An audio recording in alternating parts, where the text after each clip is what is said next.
Shalom, saya Dina Ma'buat. Saya Natalia Sarai. Kami dari kelompok 1 dan kali ini kami akan membahas materi mengenai identitas dan tindakan kolektif yang dibahas oleh Alessandro Pisorno.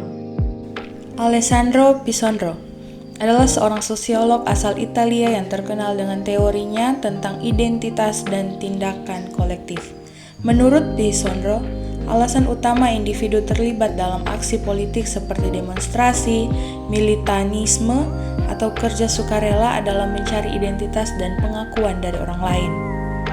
Pisorno percaya bahwa keinginan untuk diakui dan diterima oleh orang lain adalah dorongan dasar yang mendorong individu untuk berpartisipasi dalam tindakan kolektif. Interpretasi Pisorno ini muncul dari perjalanan pribadinya sendiri dan pertemuannya dengan berbagai orang serta peristiwa. Dengan kata lain, teorinya adalah hasil dari pengalaman dan observasi pribadinya. Jadi, menurut Pisorno, alasan utama kita terlibat dalam tindakan kolektif adalah untuk mencari identitas dan pengakuan dari orang lain. Nah, jadi Pisorno ini ia berfokus pada bagaimana identitas dari seseorang atau subjek ini melalui tindakan sosial yang direalisasikan sepanjang waktu, yang melibatkan rencana tindakan, pilihan, janji, kesetiaan, tanggung jawab pribadi, dan solidaritas jangka panjang.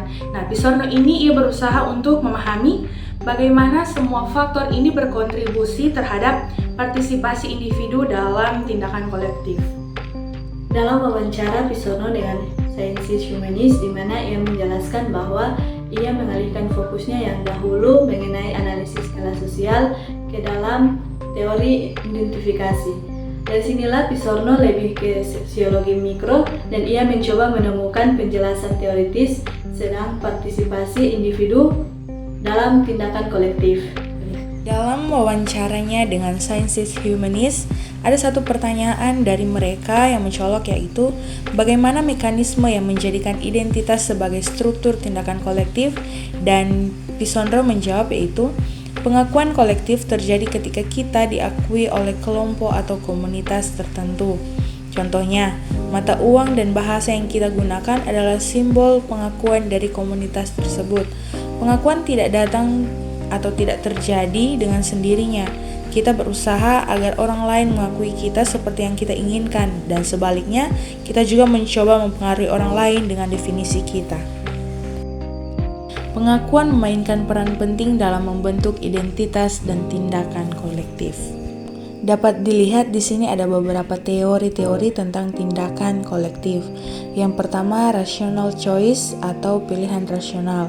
Nah, pendekatan ini menganggap individu sebagai agen rasional yang berusaha memaksimalkan kepentingannya.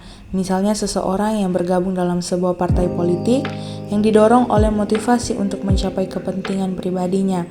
Yang kedua, jalan rahasia. Nah, teori ini menggarisbawahi paradoks dalam partisipasi dalam aksi kolektif. Meskipun partisipasi dalam aksi tersebut dianggap mahal bagi setiap individu, mereka tetap terlibat karena adanya rangsangan atau keinginan dan tekanan dari lingkungan sekitar. Yang ketiga, ikatan horizontal dan vertikal. Organisasi berperan penting dalam tindakan kolektif. Ada ikatan horizontal seperti komunitas atau asosiasi, serta ikatan vertikal yang berkaitan dengan hubungan dengan kekuasaan. Dan yang keempat yaitu repertoar tindakan kolektif. Setiap individu memilih cara ekspresi protes mereka sendiri dari beragam repertoar tindakan yang tersedia. Ini dipengaruhi oleh konteks, tempat, kelompok, dan hubungan kekuatan. Kesimpulan yaitu menurut Alessandro Pisorno, identitas adalah bagaimana kita dilihat dan diakui oleh orang lain. Identitas kita bukan hanya tentang siapa kita di dalam diri kita sendiri, tetapi juga tentang bagaimana orang lain melihat dan mengakui kita. Sedangkan untuk tindakan kolektif adalah ketika sekelompok orang dengan identitas yang serupa kemudian berkumpul dan bekerja sama untuk mencapai tujuan bersama. Melalui tindakan kolektif, mereka mencoba mengekspresikan dan memperjuangkan identitas mereka. Misalnya mereka mungkin berdemonstrasi atau melakukan mogok untuk menunjukkan apa yang mereka percaya dan untuk memperjuangkan perubahan dalam masyarakat.